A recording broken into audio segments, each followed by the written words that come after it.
Hello. Yes, we are live. We're going to be doing a discussion about. Just waiting for my guest. Hello, good evening, Sam.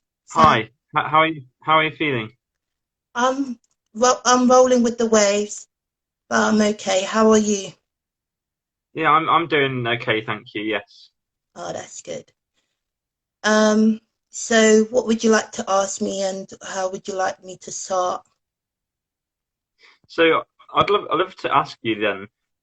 So how did the sort of the SEN law thing and special educational needs that whole kind of spectrum of things interest you, and what are your plans for sort of incorporating that into education? Um, Basically, it starts from me currently being out of education. I've been out of education from 2017, and I found that there's been significant number of, you could say, shortfalls within the education and the funding. And within the funding system, there's a number of children and young students that don't get diagnosed with dyslexia and go unknown. Within this sigma of being undiagnosed with dyslexia, and especially you could say the support not being funded, even with the teachers and the factors of the facilities. It's a factor that's been continuing for several years, and it's a thing that I found that needs improving and needs urgent reform. I feel that we need qualified teachers. I feel that we also need investment in probably having SEN and neurodiversity involved within the education system and within the school and college and university, probably even as a qualification as well for like upcoming teachers that are able to understand our way of learning and also our way of understanding in, you could say, learning like a lesson in a different way to a normal student. I've also found that there's a factor that within my SEN law, there's a number of youth students that are sofa surfing, and I've experienced this for myself because the SEN department did not deliver in me being in education. And I found that there's a kind of, you could say, it's unknown, and it's a factor that still goes on in the United Kingdom, especially. And I found that it needs to be addressed. There's a post that I did recently that says about, I think, 100,000 or some around about that number of young students that are homeless. And yeah, I feel that it's a time for change. It's a time to also bring it to government and also Mm. to make acknowledge make acknowledge for employees as well in the working environment. So that's the main plan about the Claudes SEN law. It's appreciated if anybody can also support. I appreciate the ones that have signed it, and I look forward to making the change and to making the government acknowledge the changes that we need, and also in the factor of students that are going back to school. However, it's a factor that you hope that they go back in the factor of having the support but not being overworked. For example, they're thinking of having summer schools for them, but they already have like a lot of work that they go through already. And this is about the support and making acknowledgement for the seriousness of the you could say non-acknowledgement and disconnected behaviour to education. Yeah, absolutely. I think you're absolutely right. I think I've got dyspraxia, Mm, and I had no knowledge of this in school. It was difficult. I mean, my parents thought that I showed, signs of potentially autism, and that kind of thing, at a young age, maybe around 8, 9 years old. But there was no knowledge of how we could get a proper assessment within school, or whether to. I mean, in the end, it was an educational psychologist in my house came to the house and did the test for dyspraxia, and I was described as being 100%. I have dyspraxia, and I have some traits of autism as well. Mm. But I think the support, and I think overall, I think I've always said that. I mean, I think dyslexia again is another one that I think that it almost becomes to a point where people are almost content with, oh, everything's fine for, because I think dyspraxia, especially, I think for me, Mm. I mean, in college, I found out. So I was at the point where I was in college, Yeah. and that was the first point I'd had dyspraxia. So I didn't really feel that I was well understood by my classmates. I didn't really feel I was understood that much by teachers. Yeah. But and I think in terms of even the learning support I would say that there was one learning support assistant that I clicked with. She was amazing, and she understood me on a human level, but Yeah. also sort of like on a level that she understood it over time what my needs were and how she could go about best meeting those needs. And I think that in the problem is that there's no and one of my learning support assistants in classes, she'd sometimes bring a colouring book because she would Yeah. like sit there and do colouring and stuff, and because she didn't really know what she could do to actually help me, and I was kind of felt a bit useless because it was like, well, I don't really know what I'm doing. I don't think the teacher knows how to help me, and they should be the first port of call. They should know how to support me as a person, and then Very much sort so. of, yeah. So it's been like a difficult journey, and I think that university wouldn't have been. I mean, I went to have a look around university, but I think once reality hit for me, I thought, university level education is not something that appeals to me. Mm. I'm happy to do the last qualification I did was at college, and I got my 90 credit BTEC diploma in music. Well done. And I think Congratulations. if it's something that I enjoy, I mean, I Mm. fell out of love with music in the end, but if it's something that I enjoy and I'm committed in, I'll always show commitment and dedication once I find something that clicks. And that is, I think, it's definitely important that we get, because it's a point of actually feeling like we're getting somewhere. We see a vision, because I Yeah. don't really see much of a vision. I just see sort of standing still and almost an acceptance that, well, we can't do more, but we have to do more. Yeah, and speaking of that, I fully agree because basically, like for me to be out of education after being going through an 8 years, you could say 8 years court, you could say 8 years of being out of education already when it was coming to my secondary. And I could say that even I've been in education, I could say that I've been more in a court environment than being in education because it's always been that factor of having a court hearing that's about a right placement that's going to accommodate my needs, deliver for me. And I found particularly even, I'm going to talk about the elephant in the room in the fact of that um, Brexit is an important factor in that under Europe, I found that the courts are more corrupt. You found that the local authorities are able to make the courts have their kind of way of trying to win and trying to get it, that they could make it become a local offer than an actual placement that would accommodate for that young student or child.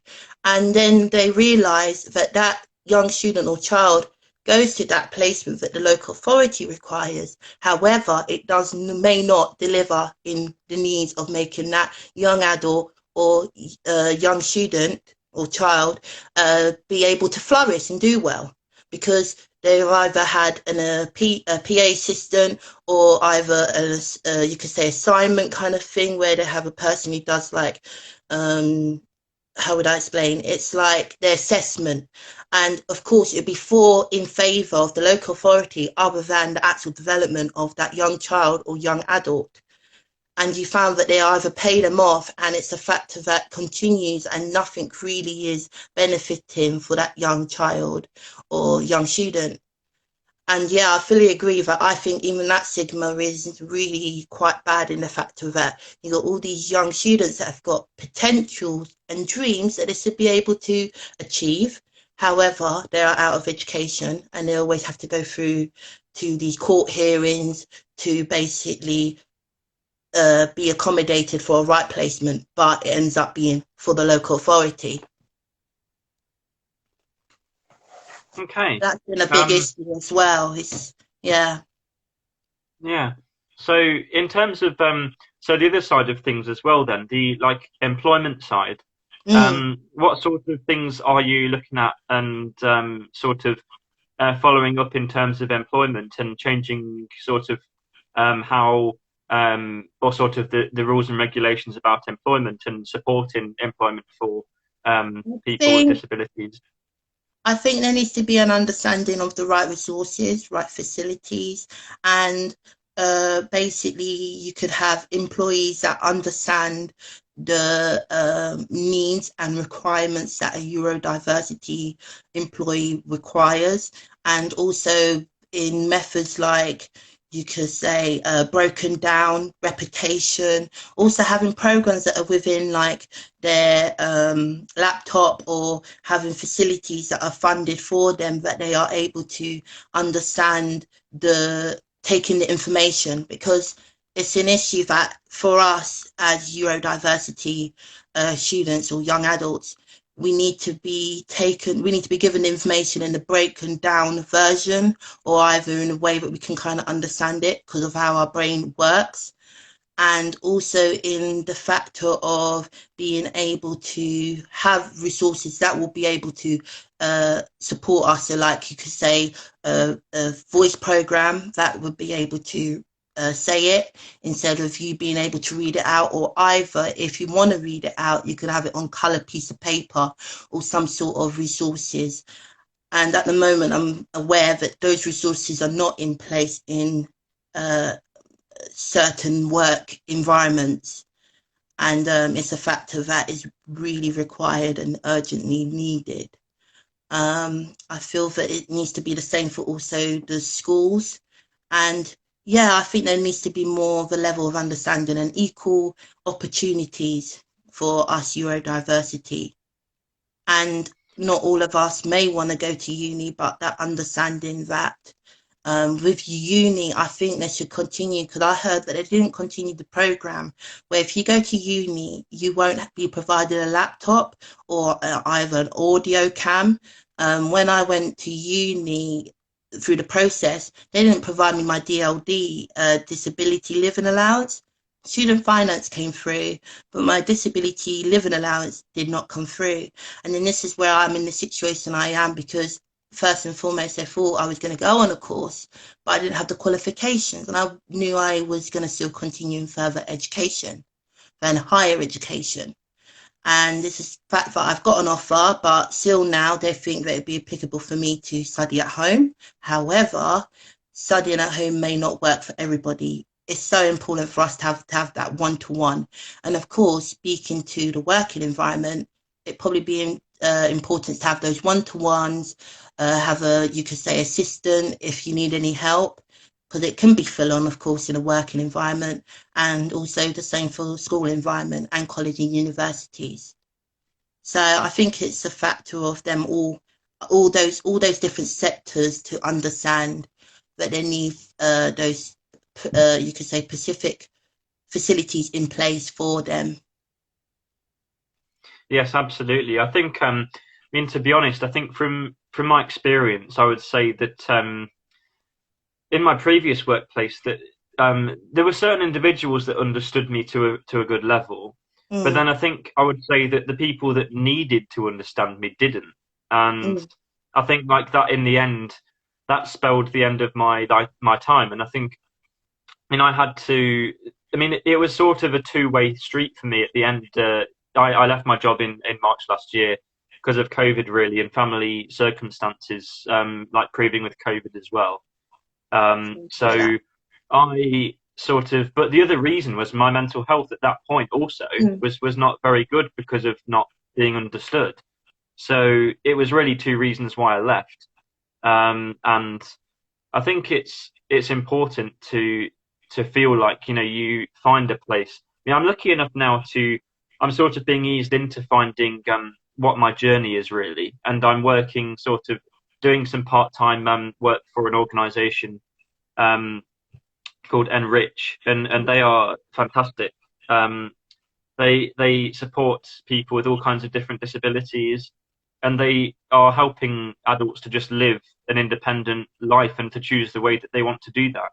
Mm. And so I'm sort of writing some articles for them, um, and sort of increasing the awareness about, you know, the organisation.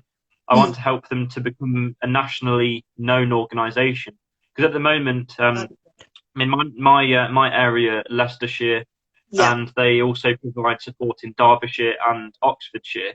Mm. So what the aim and the goal for the organisation to do is to go and be recognised on a national scale, and for people all over the country to get the support they need and to meet people, and to also just not feel isolated. I think Of course. what COVID has done, I think a lot is made people feel isolated. Yes, And I've been and very fortunate. So mm. to meet people via, they do Zoom calls, sort of a few times a week, and I'm sort of, you know, really grateful to have all these opportunities to connect with amazing people. Yeah. I think you got a wonderful angle from that point of view as well, because I think it's very important that even for myself as well as a campaigner for this Claudes SEN Law, it's I think this pandemic has made big differences in the factor, of course, where we've had to rely on social media. We've had to rely, and I really appreciate Instagram and Facebook for that, because it's been able for me to put the platform on there and be able to spread the word and connect with people. Because at the moment with the pandemic, it's kind of made issues where you're not able to kind of talk to people or able to campaign and talk to them face to face and ask what are the issues that they find difficult, what do they think that they could contribute for me to kind of put part of the SEN law. And that's where I thank Instagram and Facebook, because it's been able for me to connect and ask them what they would like to be implemented, and where the kind of, you could say, the shortfalls and the fact of where it needs to be improved and what needs to be kind of from their views, from the people point of view. And I found that that's been really helpful. So I do believe that social media has its benefits, and I think that even in the factor of how I could say, you know, those small organizations as well, could it able for them to have a voice, the ones that you've mentioned. And it's important that we all come together in that point of view, but being connected other than like being together, because what I find is that when I mean being together, you can see that the government, there is a factor where they're trying to make certain things be silent. And it's important for us to be connected, that we are able to make the government acknowledge that these are the things that we want improved. With the NHS, I think it's the fact of that, you know, services in that area could be improved much more, but it seemed like they're not being improved. And you think that, you know, God bless Tom, Captain Tom, after what he did, you would have thought his money would have made improvements within the NHS. And even for like the factor of small charities within the school free meal system, I find that I think they've put in the children back into the schools, but they're not being reliable for their free school meals. I'm aware of some people who've had factors where their vouchers don't even work. And yeah, it's important that basically these us as campaigners are heard, and it's important that we're able to connect and make these improvements. I think it's incredibly important, and I think Mm. I'm not sure if you see. So he was on Dr. Alex George. Yeah. He's been appointed as the mental health ambassador, I think. Mm. And Yes. what I would love to see is, and what I'd love to gain knowledge of is, is he having, like every week or every month, or is he having regular discussions with the Prime Minister and other like politicians about how, as a country, as a whole, whatever side of the fence you sit on, like, are we as a country doing more to actually increase awareness about mental health issues and Of disabilities? course. And a lot of the time they can link. I mean, for me, I've met and spoke to a lot of people with dyspraxia and some with dyslexia and autism, and they feel like there's a lot of linking mental health issues that come about with it as well, Yes.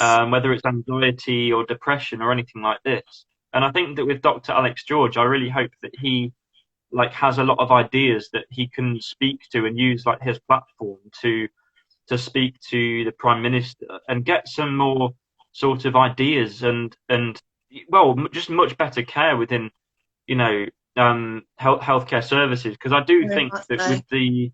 with the disability side of things, that people have to wait, and some people have to sort of spend hundreds or however much money on going privately to find. And you know, people might be lucky enough to do that, but I think Mm, people should be able to identify and use services from the NHS and whatever to actually get quick support. Because the yes. problem that I always have is that we always seem to have to wait until someone gets to a crisis point. We never sort of deal with an issue before it gets to its worst part, and that's like really really sad to me, and Or something the that I or think the or really is important to pardon change. pardon, I'm sorry to interrupt, but I think also, as you said, it's that factor, or the other factor is that they do things backwards, unfortunately. Where, for example, they've put in electric cars, but they've thought to do the charging points after they've done the cars when they could Mm, have done the charging points before. And yeah, I mm, fully agree. And I feel that in the factor, of course, with the number of young students that are out of education, and also in the factor that for them to even go back and feel that they have to be separated in a bubble, I think those factors are going to kind of affect them because they're not able to kind of socialize, but also the factor that the education and the system is still kind of the same. And this is why I think, yeah, it would be very important to have those discussions. And I've heard that like services like CAMS, some people haven't found it that beneficial, but having like some independent and proper kind of services that are funded and would be able to help for those young students, definitely. I think the mm, local authority as well should be watched over.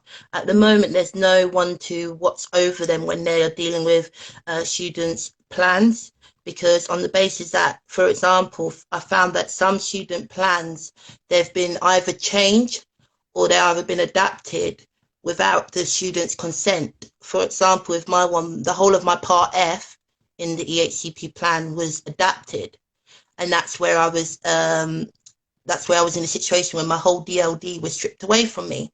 So I think that's a factor that needs to be acknowledged as well within the Claudes SEN Law, is that I think we require a body of, like you could say, parents who have neurodiversity, young students and children who understand basically their needs, and also for the parents to be heard more and the students to be listened more in that factor, because at the moment our voices are not being heard within that area, and the fact of that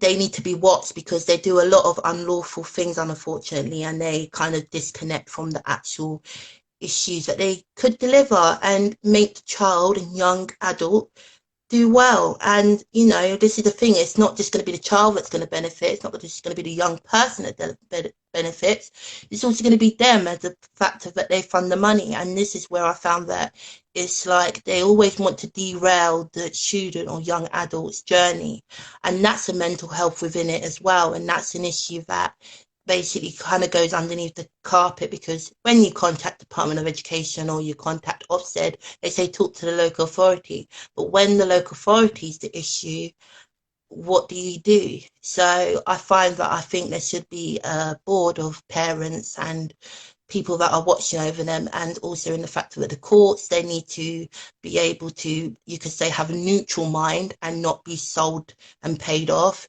that the student doesn't benefit. And Mm. yeah, there's factors within the law that I think that should be acknowledged, and I hope that basically people will support, and it will be much appreciated. And yeah, it would be good to acknowledge and make um, more awareness for neurodiversity, as it's Neurodiversity Week coming up in March, as I'm aware. And Yeah. yeah, So are there also changes to, I mean, I'm fully aware of like I think the curriculum. I think that I've always sort of thought that I was saying this to my friend this morning that mm, we have a curriculum that, I mean, when it gets to GCSE stage, that we are having to do exams based on sort of trying to answer a question like why are you know the relationships between characters in a book or something, or even the relationships not between characters. They might be, the color of the curtains in a room or something. And mm, I think that there has to be, quite a lot of things adapted in. I mean, I think in some situations there are some great things that are done, like fairs at schools. So they might do um, that, like even primary school children might learn skills like counting money and sort of working out change and practical skills. Because I do think that the practicality of the curriculum has got to be a lot more. yeah, And I think the a subject like English and having to sort of read old novels and books to sort of work out what the hidden meaning of things is. mm, It's not really sort of very practical. I don't think. no, So I agree. what sort of adaptations would you want to make to the curriculum in order for SEN children and young adults to get the best out of it? I think they should make it more adaptable, and this is where the resources that would help the student. And I think, of course, where they need to kind of look at resources. I think like some of the programs that have been on, there was a Cara Toynton program that was called Don't Call Me Stupid, and that was really useful. That explained exactly about for people who don't know neurodiversity, it broke it down and made an understanding of what students are um, interested in learning, and also in the factor of how the resources. So like you have I think you have like a thing called a squeegee board for like if you have writing issues, or if you have like kind of OT and all those factors. Very important. Speech and language is a very important factor if you have speech problems, but also I think factors where you could like art is a great resource. And in English, I think because it can be high powering sometimes, if they know that they have ways of kind of breaking it down, but also making it where it's more kind of suitable, where you're not having like all of the children not being confused, of course. So I think those factors, but this is where the funding comes in. And unfortunately, there's been no funding in that factor. And I found that over the time, it's like they've stretched it into other areas. For example, the pandemic. And this is where it's like it's not been prioritized rightly, and it could be prioritized a bit more better. Then we are able to kind of have the resources and be able to implement these things to make it more accommodating for neurodiversity. I feel that the programs, like, of course, there's the amount of neurodiversity students that get excluded because the teachers don't really understand the student, and they don't really kind of, you could say, when they might be finding it difficult, but they're not going to be honest to kind of tell the teachers that they're finding it difficult. But these are the ways that if they understand how to teach the student, they won't find that they have to exclude them. And it's all about inclusion than exclusion. And I think also the fact of that our mindset and our thinking is like an ocean. I would say it was like space, but the factor is the government knows more about space than the ocean. So I'll say that we Mm. kind of have a mindset where it's quite fluidity, and it's the fact that we learn in a different way. And I think probably that's probably been a bit of a threat in the fact that that's why we don't seem to be educated or funded or backed in that issue, because if we are thinking in a different mindset. It's not the mindset of what you could say systematic brain or like other students are, but it's quite enhancing because, like, for example, I had a student who was in my school. She knew history, she loved history, and there is certain students that love a particular topic and they will know, like, for example, she knew all the years, she knew Henry VIII, she knew all the Edwardian, and there is particular subjects that we will love, and there is things that you could say that we were made to do well in. And I think it's all about this flourishing and nurturing that blossom of that young student and what their favorite topic is. And once they find that and understand that, that's how they are able to flourish and do well. So that's what my answer would be. Absolutely. I think that, like, one of my biggest things is really that in school, I Yeah, think that once you get to a certain age, you can kind of I would think that teachers could identify the strengths within their students, and I think that for me, I would kind of think that. I mean, I've gone down the route of seeing a careers coach. I had, I think, 6 sessions, and again, paid multiple, like, quite a bit of money to see this career coach. mm, And yeah, in a school, you could sort of, your teacher could at least sort of think that, oh, I can identify via your work in this topic or something. You seem to have a really good knowledge in this department. yeah, Or, I mean, to me, I mean, I've become sort of, I have the knowledge now that I'm sort of, my area of sort of more strength is to do with sort of analyzing data, statistics, and all these types of things I'm quite interested in. So, like, in particular in sport, and looking at different databases of sports players and finding sort of which players I would want to pick for teams and such. mm, But I feel like in a school scenario, that maybe a teacher should be able to identify strengths in their students and sort of guide them on that journey. That, because for me, once I finished my GCSEs, I was like, what next? Like, mm, what do I do now? I mean, I don't, I'm 16 going on 17. I mean, I know that there are people who, you know, have somehow find, they find work at, I mean, one of my friends had, work in a restaurant at the age of 15, but, yeah, for me, that's not feasible. But finding work in something that, I mean, at the time, I didn't really have any knowledge of what I was good at. I was kind of, you're sort of measured based on exams, if you like. You're measured on, oh, you're either great at passing exams or you're not. And yeah, then, there's sort of no alternative to think, well, you've clearly got some really good strengths. And I would sort of then say, oh, you could take this route to getting, maybe in 5 years' time, your goal is to find some part-time employment in this sector. And the problem is that there's no route forward. I think post of course. 16, it's kind of, if you Quite don't pass your confusion. GCSEs, yeah, Would it you is and confusing. would you find that there's not enough teacher assistants?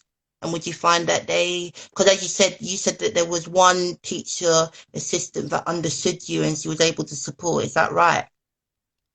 Yeah, I would say in Oh, college. I think in school, because I mean, in school it wasn't apparent I had dyspraxia at that point, but I yeah, still had some sort of classroom support in certain lessons. Like, I had it in every lesson in English and yeah, some in science. English was better because it was more sort of, it was evident that I was one person in the class who, it was more the processing of information. of For course. me with dyspraxia, it was more the processing speed, and so I had support to sort of like analyze a text and to highlight things that might have been important. And I felt that she was a good teaching assistant. Mm. But I think that in other scenarios, in other lessons, I think it also, class size is a really determining factor. I think And in some mm, classes, yeah, it's because I better had when you find the small classes, like classes of 7, and you were mm, able to kind of understand it more. I would say exactly the same because I've struggled. I've got dyslexia and dyspraxic, and I've got a thing where I had epilepsy. It's managed, but yeah, I find that it's hard to kind of intake information. My Mm. teacher, my teacher in college, he put it in like colored blocks, and it was more it was more easier for me to take in the information. And I just think that simple methods like that, it makes such a difference. Because I do love learning and I love to kind of like, I'm hungry for information, but it's just the way of how it's given to me.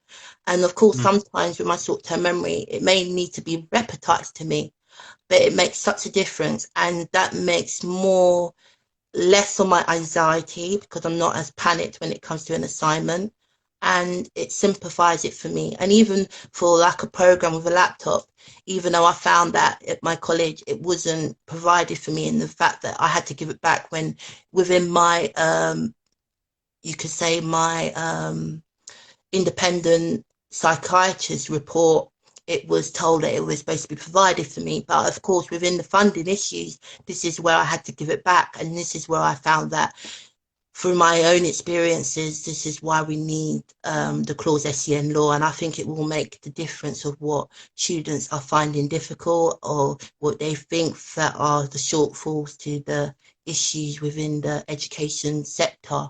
And I think they more probably find it in uni, and of course sometimes in college, because they don't seem to understand it.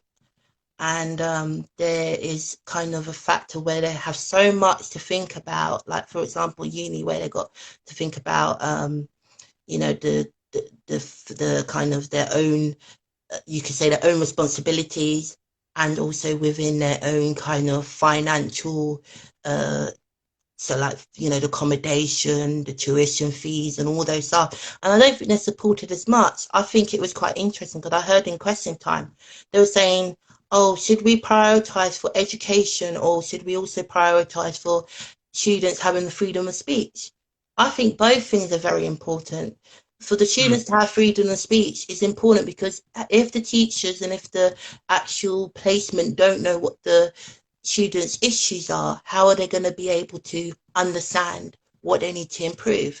So I think both things are important, and all of the education sectors should have the same you could say level of understanding in what they require, because it doesn't mean that you just forget about the uni students and think about the other students and think about the priority of education, when both things are very important. We understand that everybody's been out of education, but you also have to wonder, where has the evidence been, and also where are the findings for this pandemic?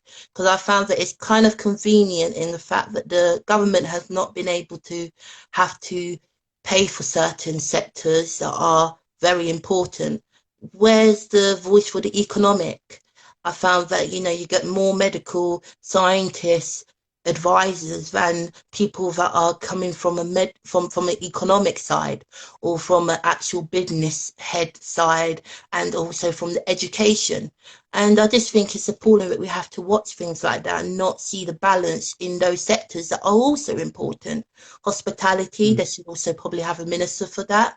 They don't seem to Mm. at the moment. And yeah, it seems like it comes for us young people to have to come up with the ideas to support and make the government understand what we require, because these adults unfortunately don't seem to have the understanding or idea. All they're thinking about is the money and the kind of factor of saving and cut costs in.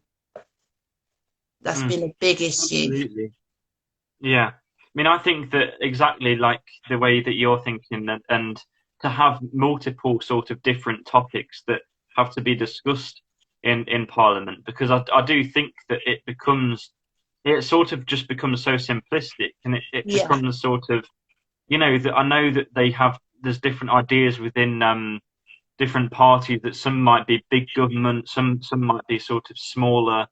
Um, and I mean, even if they have smaller numbers, it's about sort of like covering sort of wider bases, yeah, sort of, within a topic. I mean, there are many different kind of levels that they can sort of go to increase that level of awareness and understanding. And I think that at the moment, And as you say, things are so kind of stand still, and it does become difficult with they don't seem to allow or have so many rooms for different voices. And I think that Mm. I mean, when it's questions, prime minister's questions, whatever, they sort of have, they don't have that many voices that speak. I don't think. I mean, they speak about kind of, maybe the obvious things, but they don't wander out of anything outside of the obvious, No, really, to me.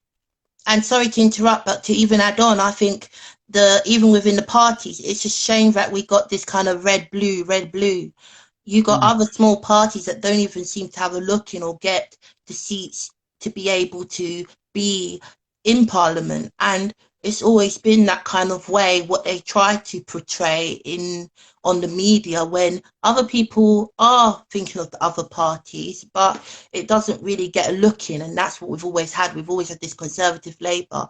I got an email from the chair of the Conservative saying to me the policies that they got for SEN, but some of it sounds good, but the fact is the action, and it's all words, and it doesn't seem to be Mm. enough action.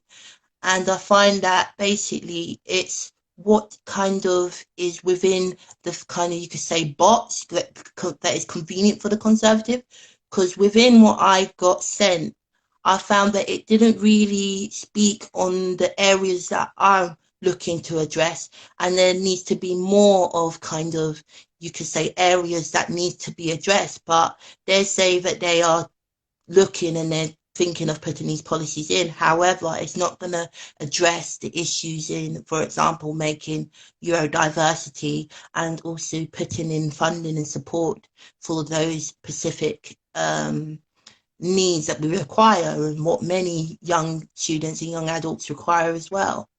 And I think it's quite something that even when you hit to the age of 18, that's when they start asking, what are you doing? But if there's a factor when the SEN department of the local authority have, you could say, not delivered in their areas and caused the problem that you are out of education unelected, the students shouldn't have to be stressed or have mental issues to be worried that because their education not being funded, feel that they have to contribute or feel they have to contribute to bills or rent stuff when they're supposed to be educated.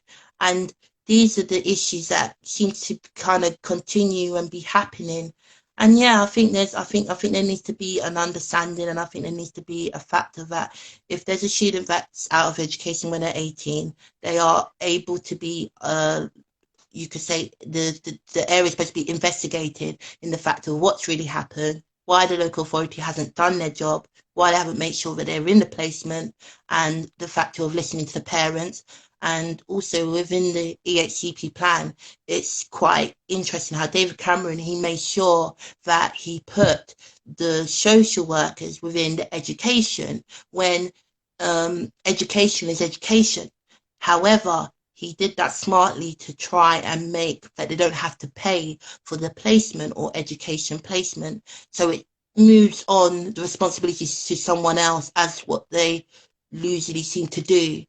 And yeah, I think those factors where, we separate education from that and the factor of making it about education and making the parents be able to be heard, students be able to be listened, and have more kind of environments that are more inclusive to neurodiversity and also make a day of it, like Neurodiversity Week. So Yeah. yeah, I think it would be good. Absolutely, and I think that Neurodiversity Week as well is a great opportunity to discuss these things more as well, Mm, and to sort of.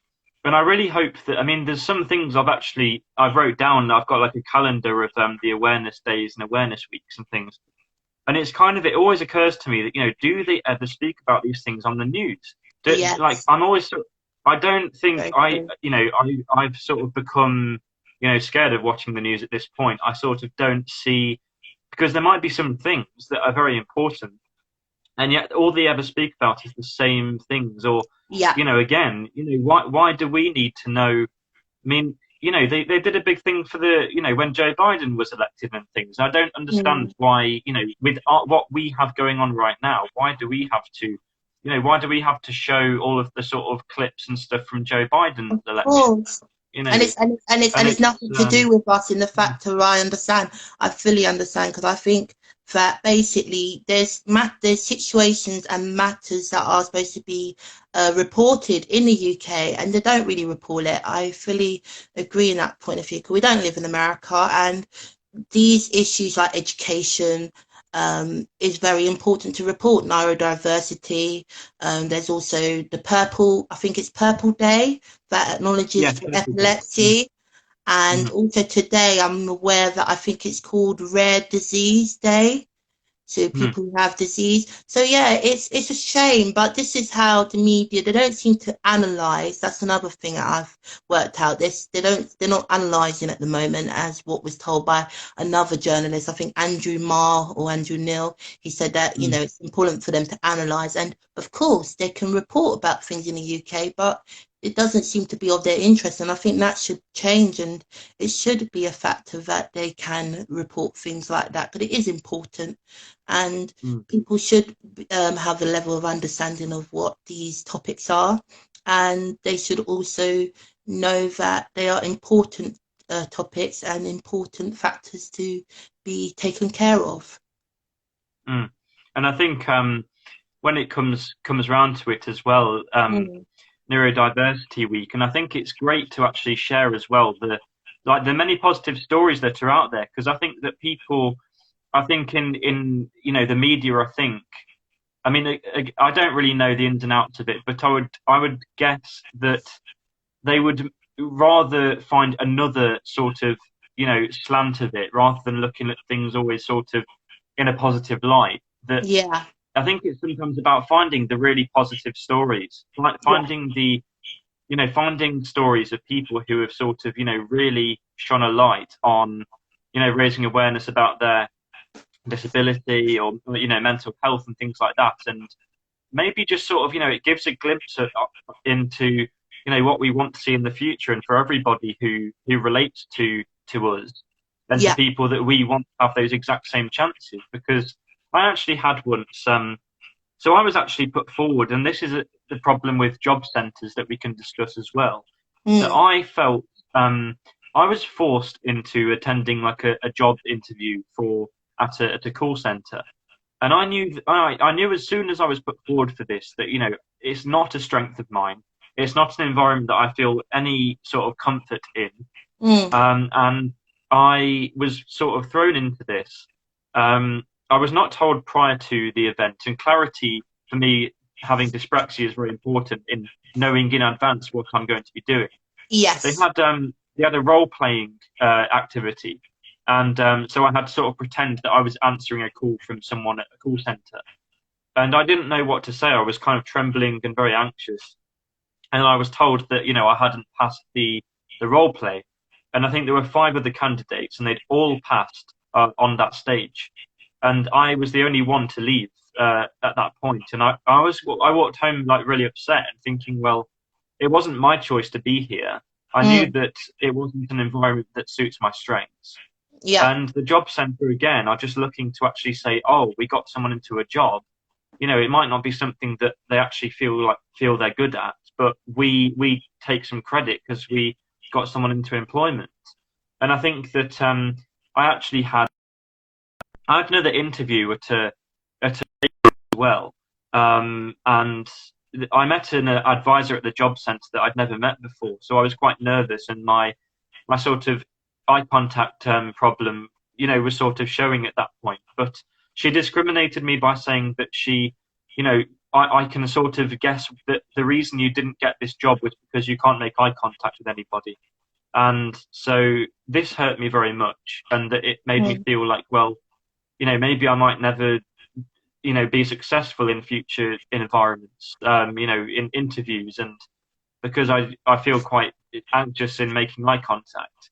Um, and in fact, the only reason I didn't get the job was because of I didn't at that moment I didn't have my food hygiene certificate passed. So that was in the interview, they said I did really well. I had a lot of knowledge about the company Yeah. and I was able to answer a lot of questions. So the job center and, the people there just weren't helpful. And I think that's also something that has to be um, Looked at. really sort of heavily Yes. addressed as well. Of course, I feel that there is people who don't really have the level of understanding.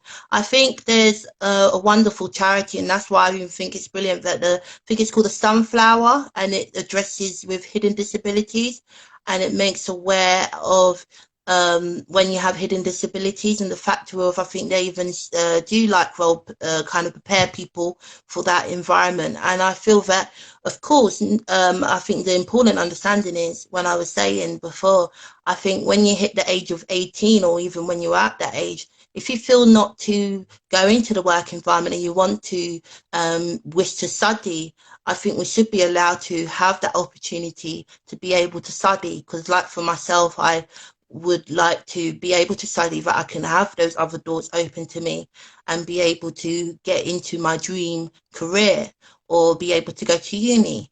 And yeah, I feel that there needs to be more of a kind of understanding, more of an acknowledgement in the factor of people who are able to, you could say, put support in or be able to prepare you for role plays. And those factors are not acknowledged at the moment. So yes, I feel that that's a thing that's why I said that I would like to reform the work environment and also the education, because if it all starts from that area, if we don't have these kind of level of understanding in the fact of preparing us neurodiversity to make us not feel that it's going to be more of a kind of scary you could say experience, and that we are better, more prepared, and that people don't discriminate. That's an important thing. I think it's important that work, working environments have a good manifesto of a scheme that doesn't discriminate, and it opens for all types of, you could say, disability, all types of students, all types of young adults. So I think those things need to be looked at because the system is very old. It's not updated to what it could be. And even I heard on an ad that not enough supermarkets even have bathrooms. We're supposed to be living in the 21st centuries and Mm. 21st century, and it doesn't have enough bathrooms. So yeah, I think there's a lot of things that basically need to be implemented and also need to be looked over and reviewed, and even just have funding. That's the main big issue, and this is where you know we've been told that Brexit has been done. However, it's not been done in the right way, and this is why it doesn't feel like it's Brexit, because basically what really Boris could have done and should have and could have done is basically no deal. That was really the preparation, even though there was scaremongering publicans and businesses that no deal's going to be detrimental. However, there was businesses that were prepared for no deal, and it's an important factor because if we could have that, this is how other sectors would be able to have a pot of money and be able to be funded in a better way. Because at the moment, Britain sends a lot of money over to Europe. There's certain things that we are not really, you could say, told by the government. And there's a lot of things that they don't really tell us. For example, in David Cameron's era, there was a lot of things that he did underneath the quiet and not informed the publicans about. And those money that he basically was sending to other places basically could have gone into education and could have funded for the students. However, we hear that, I think it was on Newsnight, I heard that they paid money for a new satellite. And you thinking you've gone to an auction to pay money for a satellite, but what's happened to education? So Mm. yeah, and this is why I really put my hats up to those campaigners that make the change and make the voice heard that these sectors, for example, like my situation with education and the Claudes SEN Law in reforming the UK education, is to make that change and ask for funding and understanding and good resources that can support young students and young adults. So yes, I think there needs to be more of an up-to-date review, more of an up-to-date understanding, and better prepare our students and young adults. Teachers don't even get paid enough as well. You find that they're always stretched. And this is the thing, it's like you could say they're giving them, it's almost like modern day slavery. They think they could basically work them really hard and not give them the rewards that they need in their teaching, and also give them the qualifications that they should have as well, in understanding how to better prepare their lessons and better to prepare their young future minds. Yes, absolutely. I think there's so many ways that we can sort of, we have these ideas that we can improve things so much, and it's important to sort of, keep that going, and to sort of get people to sort of, to use their voice, really, to sort of speak about things on a personal level. And I think that, I mean, it would be so nice to see, I mean, those who are in power, I mean, like the Prime Minister or whoever, I mean, at the moment, we see that every week or every whatever, we see press conferences. We'd never see, if it wasn't for COVID, we would never ever see, I don't think, any press conferences. We just sort of see glimpses of the Prime Minister's questions. You can find, I think, the whole thing on YouTube. I mean, if people want to find, but then, we never sort of hear about, the sort of real issues and stuff. There was never any press conferences about, and I think also the honesty and integrity sort of side of things, that, we don't get the honest truth and the integrity, and, being told the word sorry for, if someone makes a mistake. Yeah. I can totally get on board with mistakes, absolutely fine. But then if things, if they tell a lie, or if they sort of tell multiple lies and make a lot of errors, there's no kind of accountability, and there's no actual kind of like standing up and saying, I'm sorry as your Prime Minister or whatever, or as your people in this department, we've not delivered, and we will either, step up to the task, or we will. I mean, to be honest, either way, there will be people who will think people to be cowardly if they would leave their job and not be strong enough. Yeah. But to be honest, it's the best some people can do. I mean, Matt Hancock, and there'll be other people too that just, that they're in a sort of role, Gavin Williamson, and yet, they won't resign, because they'll just keep coming out with the same lines, which are just completely nothing. They're just bottomless lines that have nothing to them at all. Yeah. And I think, and I totally agree. And you just wonder, because this is the thing, is there's a big number of people that want him to resign, and also really want him to apologize, because of course, even with the A levels, it was ridiculous. And I think, this is the thing, is that it's important, because I even heard at one point, I think they were thinking of getting rid of the GCSEs or A levels, but they're an important factor. And I feel that, education is important, but we need a qualified understanding of people, because they don't really understand an everyday person, and that is the issue. They have a high elite education, high elite kind of experience of life, but they don't really understand what everyday people require. And this has been a factor that's gone on for some time now. And I just feel that the Claudes SEN Law will make the changes that students and young adults will require and need. And it was really much appreciated of the people who have supported. And yeah, you can find the link in my bio, and you can all support, and you can also find my book as well on my page that I wrote about my journey, and also about my experience as education and what I would like to change in the old education system and make it more accommodating for neurodiversity. So yeah, thank you. Thank you for having me as well. You're very welcome. It's been a fantastic discussion tonight. I've very much enjoyed it. Likewise, thank you. And it was really enhancing to hear your story and your experience as well. And yeah, it's I think it's brilliant when people like you and me work together, and many other people who come from the background of neurodiversity, and all the charities. Feel free to contact me, and also give your experiences and stories. Would be much appreciated, and your support.